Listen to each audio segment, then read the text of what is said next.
Bro tried to quit life, and the apocalypse said, clock back in. Xiaoming lost his company, got betrayed by his best friend, went broke, climbed a rooftop, then zombies pulled up before he could even rage quit properly. Now the world's collapsing, people getting eaten, mutant zombies running around like Dark Souls enemies on cocaine. And somehow this depressed loser unlocks the most ridiculous system imaginable. Not a hero system, a zombie employee management system. Bro can literally recruit and control zombies like they're workers on payroll. His first employee, a psycho zombie girl who beats undead monsters like she's clearing overdue office tasks. And every new zombie employee gives him broken abilities, insane rewards, and turns this man from a suicidal nobody into the CEO of the apocalypse. At the start we see, a man slowly climbed a staircase when suddenly his key slipped from his hand and clattered onto the ground below. He paused for a second and turned slightly as if he was about to pick it up, but then stopped midway. After all, he wouldn't be needing that key anymore. A few moments later, he reached the rooftop. While casually drinking from a can, we finally meet Xiaoming, 26 years old, a man who came to the city chasing success with his closest friends. They struggled together from the bottom, suffered together, and finally managed to build a company that was beginning to succeed. But just when life was finally moving forward, one of those brothers decided to speedrun betrayal and stole everything from him. After that incident, Xiaoming thought about going back home countless times, but he had already lost everything. Money, trust, purpose, all gone. The only thing left in his head was anger, confusion, and enough suffering to make a therapist quit on the spot. Eventually, he climbed over the rooftop railing. He thought about how he had cut himself off from everyone around him until all that remained was pain. And unable to endure it anymore, he finally decided to jump, believing there was no other way out. As he fell through the air, one final thought crossed his mind. At least now, he could finally be free. Suddenly, Xiaoming opened his eyes to the sound of heavy rain. Confused, he sat upright and wondered why the hell he couldn't even die properly. He had jumped from a ridiculously tall building and still survived. At this point, the man was questioning if he was genuinely useless at absolutely everything. Then he noticed something strange. His hands hurt badly despite having no visible injuries. Nearby, groaning sounds echoed through the rain. A lightning bolt suddenly split across the dark city sky, illuminating the figure beside him, and Xiaoming's eyes widened in horror. A man with rotting flesh was crawling toward him with an outstretched arm, groaning like a broken engine while desperately trying to grab him. Yeah, that was definitely a zombie. Xiaoming instantly screamed and bolted away like his survival instinct finally clocked back into work after filing for resignation earlier. As he ran through the rain, his thoughts spiraled out of control. Was that really a zombie? Was this the afterlife? But the more he thought about it, the more he realized this couldn't be death. He could feel the rain, his heartbeat, his breathing, the pain in his body. His brain was processing all of it, which meant one horrifying thing. He was still alive. When he finally reached a busier street, his expression completely froze. Zombies were everywhere. The man had locked himself inside his apartment for 1 month after losing everything, and apparently the world used that time to uninstall civilization entirely. Suddenly, a young boy came sprinting toward him screaming for help, but before reaching safety, the kid tripped over a broken floor tile and crashed face first onto the street. The zombies instantly piled onto him. Xiaoming stood there horrified as the poor kid was devoured alive. Mouth wide open, body trembling, he finally accepted that these things weren't movie props anymore. They were really eating people. Realizing he'd be next if he kept spectating like an NPC, Xiaoming turned and ran again. Another lightning bolt tore through the rainy sky, and this time he noticed something strange standing among the horde ahead. A girl. Unlike the other zombies, she wasn't moving at all. She just stood there silently in the middle of the crowd. Then suddenly, the zombie girl let out a sharp scream and exploded forward with terrifying speed straight toward Xiaoming. The guy nearly had a heart attack on the spot. He barely managed to dodge as she blitzed past him. The zombie girl rushed around the corner expecting to catch him, only to stop in confusion when he wasn't where she expected. Watching her movements carefully, Xiaoming quickly realized something important. Normal zombies weren't actually that slow, but this girl, she was built different. The realization hit him so hard that he let out a shocked laugh and muttered that he was definitely dead this time. Right then, loud banging erupted behind a nearby door while he kept running through the building. He wondered why he was even afraid anymore when he had literally jumped off a rooftop earlier trying to die. But despite all that despair talk from before, his body clearly disagreed. The moment zombies started chasing him, survival instincts activated instantly, because getting eaten alive and jumping willingly were two very different experiences. As he sprinted upstairs, he nearly crashed into 2 zombies near the staircase before swerving around them in panic. Behind him, the zombie girl smashed through the blocked door with a brutal kick. Xiaoming kept climbing while his thoughts spiraled again. If he really wanted death, then why was he running this hard? Why was his body refusing to give up? He ran into 2 more zombies on the next floor and suddenly remembered confronting his former friend Jang before everything collapsed. The man he trusted most, the man he called his best friend, the same bastard who ruined his life. The so-called best friend looked at Xiaoming with a smile and casually told him that he clearly didn't understand basic common sense. No wonder he had fallen this far. Then the bastard twisted the knife deeper, saying people without value should be treated like trash and thrown away. Another painful memory flashed through Xiaoming's mind. He had desperately tried to get a loan, practically begging for help, but the woman coldly rejected him because his score was too low. As he kept sprinting through the building, Xiaoming realized something important. Earlier, he genuinely wanted to leave this world behind, but after seeing zombies chewing on people like midnight snacks, his survival instincts suddenly reinstalled themselves at full speed. He kicked a zombie directly in the chest while yelling at it not to touch him. At this point, the man was more determined to live than ever before. He charged up the staircase, shoving past countless undead while screaming for them to get the hell out of his way. Despite everything, a grin slowly spread across his face. Just moments ago, he wanted to die, but now he had completely changed his mind. If death wasn't going to erase his pain anyway, then there was no point surrendering anymore. Unfortunately, the zombie girl finally caught up to him. She stared at him with pure hatred burning in her eyes before launching herself toward him from behind like a missile with anger management issues. Xiaoming instantly realized one thing. If he wanted revenge on the people who ruined his life, he first needed to survive this nightmare. Right then, a strange system notification suddenly activated before his eyes. The zombie girl's strike barely missed, smashing straight into the wall beside his head. Xiaoming stared at her arm in confusion while glowing screens appeared out of nowhere. The system announced that subject Xiaoming had been redirected and assigned his first task. Then another line appeared stating that an eligible candidate had been found. The exhausted man could barely process what he was reading. He wondered if the employee the system mentioned was somehow the zombie girl standing right in front of him. The system then asked if he wished to accept the employee. At the same time, Xiaoming remembered the massive horde waiting outside the staircase. So the man raised his hand dramatically and admitted that in a situation like this, he really had no better option. Then he slammed his hand down and accepted the employee request. Immediately, the zombie girl wrapped her arms around herself like she was hugging her own body. Tears began forming in the corners of her eyes while the system flashed a bright red screen announcing successful employee activation. A moment later, the terrifying zombie transformed before his eyes into a young woman wearing a torn dress with scars spread across her body. Xiaoming still had absolutely no clue what was happening, but he already had a first assignment for his new employee. He pointed downstairs and told her to wipe out the zombies around them. The girl moved instantly. She stepped in front of him and smashed the zombie below the stairs directly into the floor with a brutal strike. Then she grabbed another zombie's arm and flung it backward into a different undead's face. Seeing more zombies closing in, she crouched low and suddenly dropped into a full split, kicking 2 zombies at the same time. The poor undeads got comboed like they accidentally queued into a fighting game tournament. She rolled across the staircase, recovered instantly, then leapt upward past Xiaoming again. The zombies barely had time to react before she landed in the middle of them and unleashed a cross strike that launched bodies to both sides of the staircase. Meanwhile, Xiaoming just stood there frozen, watching the chaos unfold in complete disbelief. This man really hired a zombie employee and instantly got premium combat DLC. As the last undead collapsed, he finally let out a relieved breath and muttered that it was finally over. The system immediately congratulated him for completing his first mission and displayed the rewards he had earned: a backpack, 100 points, and a lottery ticket. The rewards instantly lifted his mood. Bro went from suicidal to loot goblin in under 10 minutes. He crouched down and opened the backpack to inspect the contents. Inside were clothes, food, water, and even weapons. Still confused, Xiaoming stared at the floating system screen and wondered what exactly this thing was, and what it wanted from him. But honestly, after witnessing zombies sprinting around in the rain, a magical system wasn't even top 5 weirdest things anymore. So he immediately checked the lottery feature. The moment he pressed the huge green button labeled lottery, the system announced that his ticket had been activated. A giant roulette wheel suddenly appeared in front of him and began spinning rapidly while the system explained that random rewards would be distributed. After several tense seconds, the roulette finally slowed to a stop. The pointer landed near the bottom right section. The system congratulated him for obtaining a memory fragment of Hook Show You, and Xiaoming just stared blankly at the screen, wondering what kind of nonsense reward that even was. The system displayed the memory fragment while Xiaoming immediately asked what exactly this thing was supposed to do. Smiling awkwardly, he compared it to those progression drops from video games. Bro already adapted to the apocalypse faster than expected. He stared at the glowing fragment in front of him and wondered how to even use it. The moment he touched it, the fragment burst with light. Before he could react, his entire body was suddenly pulled inside. Still confused, one eye half shut, Xiaoming wondered what the hell just happened. When his vision cleared, he found himself standing in front of a real estate company called Shangxi. Inside, a receptionist was sitting at the front desk while a man walked in from behind him. The man passed directly through Xiaoming like he wasn't even there. That was when he realized something was off. The man walked toward a desk and called out to a girl named Xiao Yu. She politely asked if he needed anything else. Watching from the side, Xiaoming finally understood that he had entered the girl's memories. Xiao Yu's boss awkwardly admitted that although she was extremely competent as a new employee, the company itself was struggling badly. Smiling gently, the girl said it was fine. She explained that she came alone from the countryside without much education, so she was already grateful just to have work. The boss looked guilty while telling her that he could only pay half her salary for now. He promised the rest would come later once the company recovered financially, and Xiao Yu just smiled brightly and thanked him again. Meanwhile, Xiaoming stood there silently watching this girl get financially scammed with premium optimism installed in her soul. The boss praised her hard work once more before leaving. Afterwards, Xiao Yu bent down and picked up a small hair clip. She placed it on her head, looked at herself in the mirror, and happily said it was beautiful since she bought it with her very first paycheck. Then she quietly admitted that ever since she left home, she promised herself she would live happily no matter how difficult life became.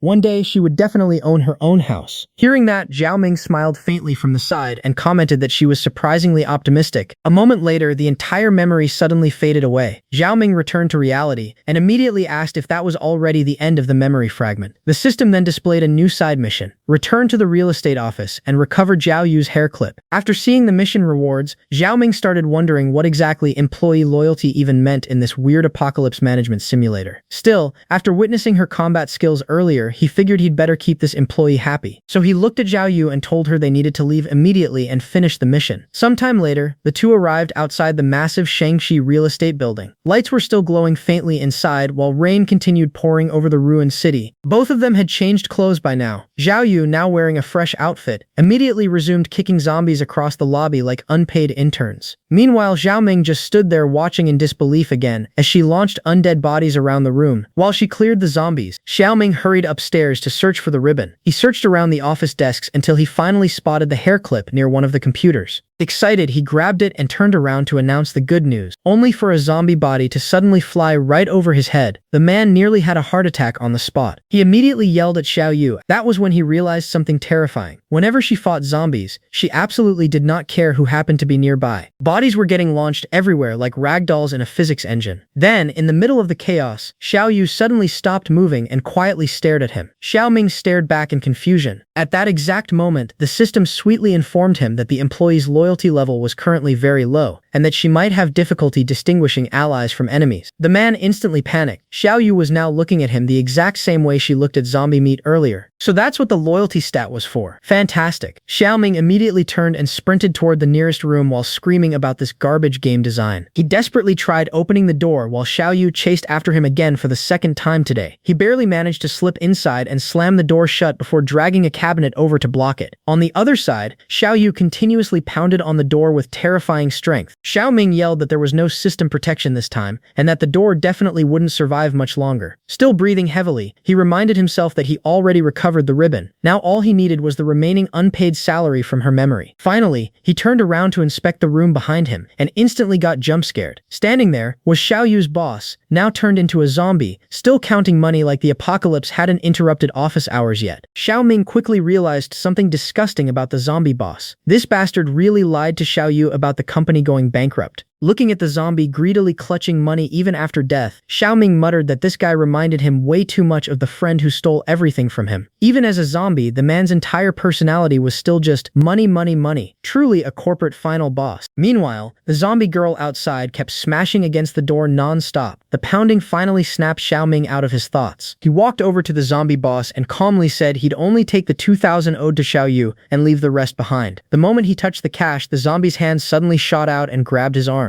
Xiaoming froze for a second. The zombie boss slowly stopped counting money and stared at him with that dead-eyed zombie expression. Pulling out his knife, Xiaoming asked if the guy seriously didn't plan on letting go. The zombie instantly lunged at him. Even while his arm was trapped, Xiaoming managed to jump backward and ready his blade. Since he conveniently had a zombie test dummy in front of him, he figured this was the perfect chance to try out his new knife. One clean slash later, the zombie's arm went flying. Xiaoming looked at the severed limb and casually commented that the blade was insanely sharp. Bro immediately started feeling himself after one successful hit. Turning back toward the zombie, he declared that the next strike would finish the job completely. But before he could move again, something slammed into the knife hard enough to send it flying across the room. Xiaoming had no idea what just happened. The zombie boss screamed and instantly tackled him to the ground. Now pinned underneath a rabid office manager, Xiaoming desperately struggled while the zombie lowered its mouth toward his shoulder, trying to bite him. The man panicked. He wondered if this was really the moment he was going to become zombie food after all this character development. Forcing himself to calm down, he quickly started thinking for a way out. Then he remembered the zombie's obsession with money. Maybe that was the key. Stretching his arms sideways with all his strength, he barely managed to grab a nearby stack of bills. Then he tossed the money into the air and yelled for the zombie to look. And somehow, it worked. The zombie immediately abandoned him and scrambled toward the falling cash in complete panic like the bills were about to evaporate. Xiaoming instantly realized the distraction worked perfectly. He rushed over, grabbed his knife again, and charged forward while ranting that companies always treated employees like garbage. The zombie boss was still busy gathering money off the floor when he finally noticed Xiaoming rushing him. Xiaoming declared that he completely rejected that kind of garbage mentality and brought the blade down vertically with full force. The slash landed perfectly. The zombie split cleanly into two halves that dropped to opposite sides of the room. Standing there with the blade in hand, Xiaoming quietly stated that the company he planned to build would never abuse its workers. Instead, he'd treat them like family. The scene then shifted back to Xiaoyu. She stood silently inside her old workplace, wearing her new clothes, while sunlight slowly peeked through the clouds outside the city skyline. For the first time in forever, the world almost looked peaceful again. Xiaoming walked up behind her, holding the repaired ribbon. He awkwardly admitted that it was a little damaged, but he tried fixing it as best he could. Then he told her not to get mad if it didn't look perfect. After placing the ribbon back onto her head, he happily asked her to look at it. Xiaoyu slowly brought her hands together in front of herself and quietly touched the ribbon. A gentle breeze passed through the room, and then she smiled. Just a tiny smile. But Xiaoming noticed it immediately and almost got flustered on the spot. The man instantly started second-guessing himself and wondered if he imagined it. Meanwhile, Xiaoyu tilted her head, looking confused about why he suddenly looked embarrassed. From there, the story officially marked the beginning of their journey to build a post-apocalyptic company together. Xiaoming declared that he would recover every single one of her memory fragments. The ruined city filled with zombies stretched endlessly before them. While he reflected on everything that happened, he used to be a complete failure. His company collapsed, his friend betrayed him, and he was fully prepared to end his own life. Then the zombie apocalypse happened, and somehow, 5 days later, he was still alive. During those 5 days, he continuously explored the system and unlocked more abilities. He could recruit zombie employees, complete missions, and earn rewards through tasks. As long as he used those abilities properly, he believed he could quickly build a strong team. Meanwhile, Xiaoyu kept casually kicking zombie faces in with the same terrifying efficiency as always. Xiaoming had also improved. Now he was slicing through zombies himself, using his knife instead of just screaming and running for his life every chapter. Character growth. As he fought beside her, he quietly smiled and admitted to himself that he hadn't felt this alive in a very long time. It almost felt like he was finally recovering piece by piece. Then he casually called out to the system and asked if there were any new tasks available for him. The system immediately displayed a new task telling Xiaoming to stock up on resources. The man practically lit up after reading it. Finally, a mission aligned perfectly with his natural talents, scavenging free stuff during societal collapse. Happy, he turned around to call Xiaoyu, but the girl just stood there staring blankly ahead again. Xiaoming noticed she had been acting even stranger than usual that day. Considering she was already a superhuman zombie employee, that statement carried some weight. Still, he brushed the thought aside and declared that they should take advantage of the apocalypse to go shopping without paying. Truly the mindset of a bankrupt entrepreneur adapting to the end times. Soon the two entered a convenience store packed with zombies. Naturally, Xiaoyu immediately got to work kicking undead bodies around the store like she was clearing inventory before closing time. Meanwhile, Xiaoming calmly searched the shelves for supplies. He happily realized that with Xiaoyu handling the zombies around them, he could finally relax while collecting food. Two zombies tried sneaking toward them, but Xiaoyu casually launched them through the air with a kick. That was when Xiaoming noticed something strange. Her attacks looked weaker than before. Previously, zombies she kicked practically entered low orbit. Today they were just getting tossed around the store. One flying zombie even crashed into a shelf and accidentally knocked down some canned food. Ironically, it helped Xiaoming discover exactly what he wanted. He crouched down, picked up the item, and happily realized it was canned sanhoi lunch meat. The man immediately praised Xiaoyu's incredible kicking abilities for assisting his shopping experience. But when he called out to her, she didn't respond. She simply stood motionless in the middle of the store. When he called her name again, she slowly turned toward him, and Xiaoming realized she was crying. Immediately worried, he hurried toward her and asked what happened. But right then, a zombie suddenly grabbed his leg. Xiaoming instantly realized the horrifying truth. The zombies Xiaoyu defeated earlier weren't actually dead. One by one, the other zombies she knocked down slowly started getting back up and surrounding them. He quickly grabbed Xiaoyu's hand and demanded the system explain what was wrong with her. The system calmly informed him that she had entered a hungry state. Because of that, her overall performance had dropped dramatically. Xiaoming immediately asked how he was supposed to feed her. While backing away from the approaching zombies, the system explained that employee food could be exchanged using points. Xiaoming instantly ordered the transaction. The system then casually announced that the employee meal would be ready in 30 minutes. Xiaoming pulled out his knife and started cutting through zombies while desperately protecting Xiaoyu behind him. Soon they found themselves completely surrounded. Xiaoyu stood behind him tearfully, while more and more zombies closed in from every direction. Xiaoming stared at the endless crowd and wondered when this entire store became a zombie convention. For a second, he genuinely thought they were both going to die there. Then suddenly, he heard a girl's voice calling out to him from nearby. A girl standing near a door motioned for him to follow her. Grinding his teeth, Xiaoming made a quick decision. Holding Xiaoyu's hand tightly with one hand and his knife with the other, he charged forward while yelling for the zombies not to block his path. He slammed directly into one zombie and shouted at it for not realizing his employee was hungry and he was in a hurry. The poor undead got shoved across the room, pinned to the tip of his knife, while Xiaoming forced his way toward the door. The moment they got through, the door slammed shut behind them. Breathing heavily, Xiaoming started thanking the girl who saved them and admitted they would have been in serious trouble otherwise. Then he looked up and found a knife pointed directly at his throat. The girl calmly told him there was no need to rush the thanks. Another voice ordered him to hand over all the food he collected. Xiaoming quickly realized he was surrounded by multiple armed people. The girl repeated that she didn't want to hurt him, but he needed to hand everything over. Internally, Xiaoming understood he was at a major disadvantage until Xiaoyu recovered from her hungry state. The others pressured him again, warning they'd simply take everything by force if he refused. But instead of panicking, Xiaoming suddenly smiled. He calmly said he'd give them food. The man opened a can of beans and showed it to them. Two starving men instantly rushed over and started devouring the food without hesitation. These dudes were eating like the can owed them money. Xiaoming casually told them to slow down because there was enough for everyone. The girl apologized for their behavior and explained they hadn't found food in days. She admitted they weren't originally like this, but surviving among zombies changed people. Xiaoming found it surprising that they chose starving inside a warehouse instead of risking trips outside for supplies, even with zombies roaming around. Then another man stepped forward and demanded all of Xiaoming's food and water. Xiaoming immediately replied that the guy was asking for way too much, but someone else behind him argued that since he was generous enough to hand out food already, he obviously had plenty more hidden away and wouldn't die from sharing a little extra. Xiaoming finally snapped and called the group out directly. These people were too scared to fight zombies outside, yet somehow found the courage to gang up on one exhausted guy carrying groceries. Truly humanity's finest survivors. Right then, another man walked up behind him and told the bigger guy to start searching thoroughly. The girl tried stopping them, reminding everyone that Xiaoming already shared food willingly and there was no reason to go this far. But the man named Wang coldly replied that a little girl like her didn't understand reality anymore. The world had already ended. And according to him, if you didn't rob people now, someone else would rob you first. Hearing that nonsense, Xiaoming sighed and pretended to give up. He told them to just take whatever they wanted. The group immediately started searching through his belongings, while Xiaoyu stood nearby motionless like always. Then suddenly, a strange noise echoed from the ventilation duct above them. Something inside the vent started moving. At the same time, the men continued searching Xiaoming while he quietly realized something dangerous. If they found his weapon, he'd be completely helpless afterward. Then he suddenly announced that he had tied a can of meat to his leg. Everyone froze. The starving group immediately turned toward him in disbelief and started yelling over each other about the hidden food. These people transformed into wild animals the moment canned meat entered the conversation. Xiaoming instantly realized this was the perfect distraction. He grabbed the can and threw it far across the room while yelling that whoever wanted it should go get it themselves. The can landed in the distance and every single person immediately abandoned him to sprint after it. One skinny guy rushed ahead drooling while bragging that those fat idiots could never outrun him. The man grabbed the can victoriously like he had just secured world peace. One of the heavier guys complained that the can had literally landed just one shelf beyond his reach. Bro lost the Apocalypse Olympics because of cardio. Then suddenly, the can dropped to the floor by itself. The others looked around in confusion and asked where the skinny guy disappeared to. Meanwhile, one woman bluntly stated she didn't care what happened as long as she got the meat. Survival mode had completely deleted everybody's morality settings. The young girl named Xiaojiang suddenly told Auntie Su to calm down. But a second later, one of the men screamed at her to run. The aunt was now lying on the ground staring in horror at something directly ahead of her. The man desperately begged for help while Xiaojiang stood frozen, unable to process what she was seeing. Meanwhile, Xiaoming noticed the ropes binding him were ridiculously tight. Suddenly, Xiaojiang and the uncle came running back toward him in complete panic. Xiaoming wondered why they returned so fast. The girl quickly untied him while shouting for him to run immediately. At that same moment, Xiao Yu slowly lifted her head as if she sensed something dangerous nearby. Xiaoming asked what happened. Trembling, the girl explained that Auntie Su had been eaten. Xiaoming immediately asked if zombies attacked her, but before she could explain properly, something slammed violently against the wall above them. Then they finally saw it. A horrifying creature covered in countless eyes and giant teeth stared directly at them. The thing looked like some nightmare squid mutant with a massive mouth stretching across its body. Xiaoming couldn't even tell whether it was a monster or some horribly evolved zombie. One man sprinted desperately away from the creature while the monster chased him with its gigantic mouth open wide. A second later, the mouth snapped shut around him completely, leaving only his hands sticking out before they disappeared too. Xiaoming and Xiaojiang could only stare in disbelief at the nightmare unfolding in front of them. Meanwhile, the uncle immediately abandoned everybody and rushed toward the exit door. The man desperately thought he couldn't die in a place like this and needed to escape immediately. Seeing his intention, Xiaoming shouted at him not to open the door. Too late. The moment the uncle cracked it open,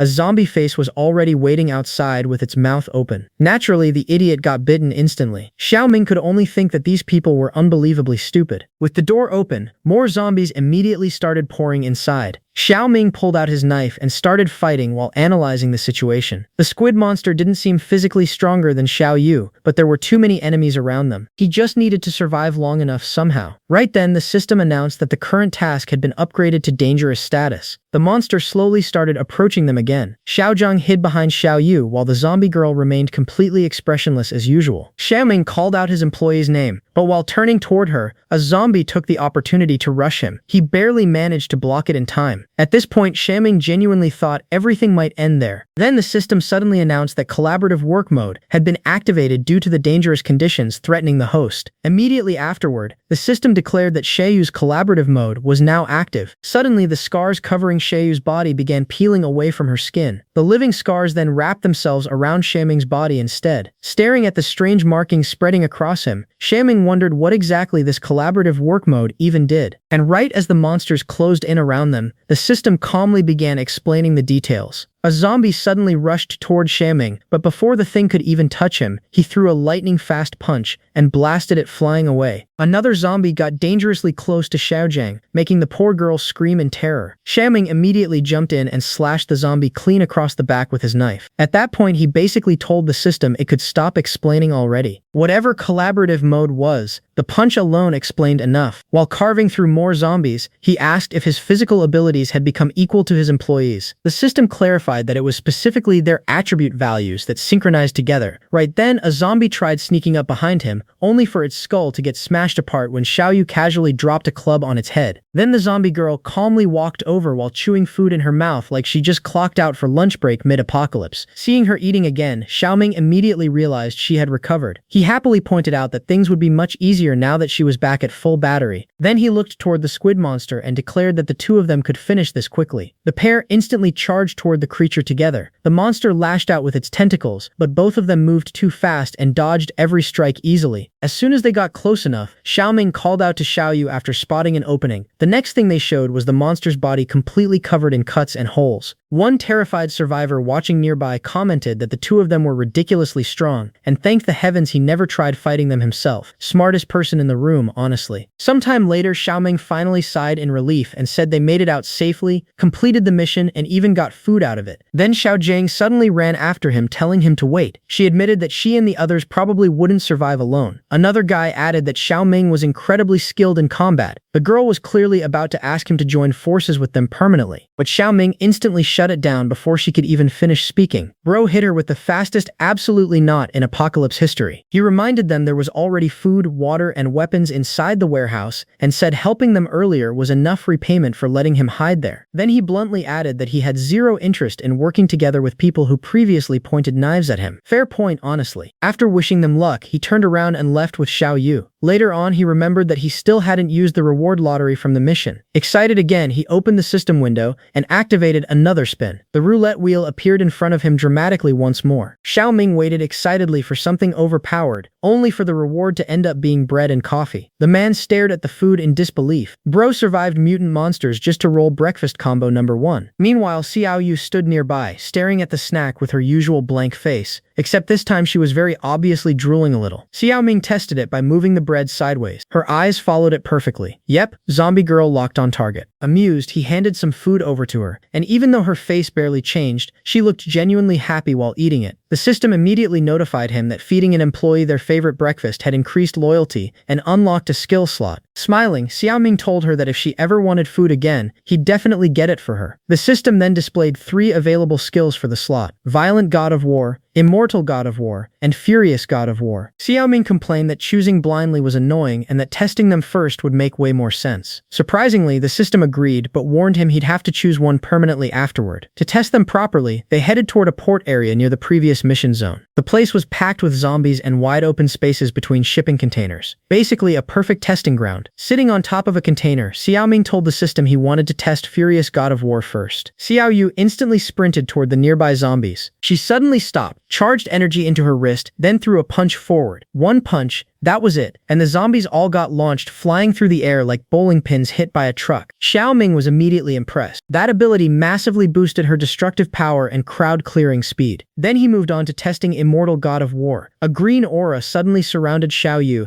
as she let out a scream. Immediately afterward, every zombie in the area turned toward her at once. Xiaoming quickly realized what the skill actually did. Instead of boosting attack power, this one attracted all the zombies and absorbed their hostility directly onto her. Xiaoming quickly realized that the Immortal God of War skill did more than just pull zombie aggro. The green glow spreading across Xiao Yu's scars started healing her wounds in real time too, so the skill was basically zombie taunt plus regeneration. After seeing enough, he immediately asked the system to test the final skill, Violent God of War. The moment the ability activated, Xiao Yu's hair lifted upward from the pressure of the energy building around her. Even her expression changed slightly. Somehow she looked even more serious than usual. Then she moved. An absolute chaos followed. Xiaoming watched her blitz through zombies at terrifying speed while the system explained that her attack power drastically increased under this mode, but she would suffer a cooldown afterward. After unleashing that burst of energy, red aura started flowing off her body while she used a shipping container as a launch platform and leaped straight into another pack of zombies. Bodies flew everywhere. Dust exploded upward. Entire groups got folded instantly. One unlucky zombie was launched toward a girl standing nearby, but the girl casually caught its head mid-air. Then energy exploded directly from her hand. Both Xiaoming and Xiao Yu immediately noticed her presence. The girl wore black clothes, had white hair, and spikes protruding from her elbows, like the apocalypse decided to start designing anime bosses. Xiaoming instantly noticed the mutations and wondered if she was another mutant zombie. Without hesitation, Xiao Yu sprinted across the containers and launched a kick at her. The white-haired girl blocked it, cleanly, even with Violent God of War active. That was when Xiaoming understood this thing was completely different from every zombie they'd encountered so far. At the same time, he noticed Violent God of War's effects starting to fade. If the fight dragged on, they were cooked. So he immediately activated collaborative work mode again and rushed in himself. He shouted for Xiao Yu to retreat while synchronization activated between them. The two turned and started running, while the white-haired mutant chased after them at insane speed. Looking back, Xiaoming admitted the thing was ridiculously fast. As they kept running, more figures suddenly appeared ahead. Thinking they were zombies, Xiaoming instantly drew his knife and charged. Then one of them screamed not to kill him. Turns out the zombie was just a terrified living guy. Xiaoming abruptly stopped his attack, grabbed the dude anyway, and started dragging him along while running. The poor guy kept yelling and asking who the hell he was while begging not to get dragged like luggage. Xiaoming told him to calm down and stop panicking. Then the white-haired mutant showed up behind them. The same guy who was saying stay calm immediately pointed at her and started screaming that she was a mutant zombie. Xiaoming sarcastically asked if he still wanted everyone to calm down now. The dude instantly switched sides and told them to keep running. Character development achieved in 3 seconds. While sprinting away, Xiaoming kept thinking that even if she was a mutant, she was still technically a zombie. There had to be some weakness. He suddenly turned into an alley and told the others to follow him. Unfortunately, the alley was a dead end. Classic apocalypse navigation skills. The white-haired mutant caught up immediately, forcing Xiao Yu to engage her again. Watching the fight, Xiaoming realized Xiao Yu probably couldn't beat her head-on. He needed another plan fast. Then he smelled something strange in the air. He immediately turned toward the other survivor and demanded his backpack. The confused guy kept asking why while removing it. Xiaoming basically told him there was no time for questions if he wanted to live. The second he got the bag, he started spinning it overhead while telling Xiao Yu to fall back. Then he hurled the backpack straight above the mutant zombie. The white-haired girl instantly sliced the bag apart with ease, which was exactly what he wanted. Gasoline and flammable materials exploded out everywhere, soaking her body completely. The next second, Xiaoming flicked a lighter toward her and yelled for everyone to move back. Boom! Everything ignited instantly. Xiaoming already started celebrating before the lighter even landed. Man was emotionally invested in this plan, but even after being engulfed in flames, the mutant zombie calmly walked straight out of the fire toward them. At that point, the only valid response left was running for their lives. Xiaoming yelled for the others not to stand there like idiots and immediately escaped with them. After finally getting away, he happily declared that surviving really was refreshing. Then he thanked the chubby guy for conveniently carrying an entire backpack full of flammable items. Meanwhile, the poor fat dude was internally collapsing because now he had to explain to his group how he lost the backpack to a flaming zombie boss battle. Right then, the system suddenly announced a brand new mission, and while Xiaoming focused on the notification, the chubby guy kept whining in pure despair, saying that Big Sis Mong was definitely going to feed him to the zombies for this disaster. The chubby guy suddenly lit up with sparkling eyes and straight up asked Xiaoming if he wanted to hire him. Bro saw one successful escape and instantly submitted his resume. Not long after, we hear people talking about how zombie activity around their territory had been increasing lately. They'd also started spotting survivors moving around nearby. Then one of them pointed outside after noticing movement in the distance. The next second, Xiaoming came dropping down from above while fighting a zombie midair, like this man had already accepted apocalypse physics as normal life. Meanwhile, the chubby guy watched everything from above, looking completely traumatized by cardio alone. Soon afterward, they arrived at a survivor camp where several people were gathered together indoors. Xiaoming casually walked in saying they made it back, while the chubby dude came running in behind him like his soul was still trying to catch up. At the same time, the system announced the mission completion reward. Xiaoming noticed he only received points this time and immediately asked about lottery tickets. The system explained that he could exchange 100 points for a ticket whenever he wanted. Right then, several people inside suddenly pointed weapons at them and demanded to know who they were. The chubby guy instantly panicked and introduced himself as Dao while yelling not to attack. Another man asked what happened to the fuel run. Dao nervously explained that things went bad, but these two saved his life, so he brought them back to meet the leader. The guard then informed them the leader was currently on the rooftop and said someone named Lai would escort them there. As they walked through the camp, Xiaoming noticed the place was shockingly clean for the middle of a zombie apocalypse. Lai explained that the building used to be an unopened hospital, so most of it was still in good condition. The guy also proudly mentioned that their leader was extremely organized and assigned tasks to everyone properly. Meanwhile, Dao kept climbing the stairs looking like a man approaching his execution date. As they moved deeper inside, children ran through the hallways while another survivor informed them training was currently taking place upstairs and entry was restricted. Once they explained they brought newcomers, they were finally allowed onto the rooftop. There they found a woman holding a baseball bat while yelling at a few recruits. In front of the terrified boys stood several zombies tied up with ropes so they couldn't fully reach them. The woman shouted that dodging wasn't enough and they needed to learn how to attack too. The boys nervously admitted it was their first real combat training session. The captain immediately snapped back that zombies wouldn't give them second chances, so they better start thinking properly. Then she began quizzing them about zombie characteristics like this was apocalypse boot camp. One recruit shouted that zombies feared bright light and moved slower during daytime or under strong illumination. Another added that zombies were sensitive to sound. The captain swung her bat through the air and declared the third rule was simple: destroy them. The poor trainees answered like scared elementary students trying not to fail class. Right then,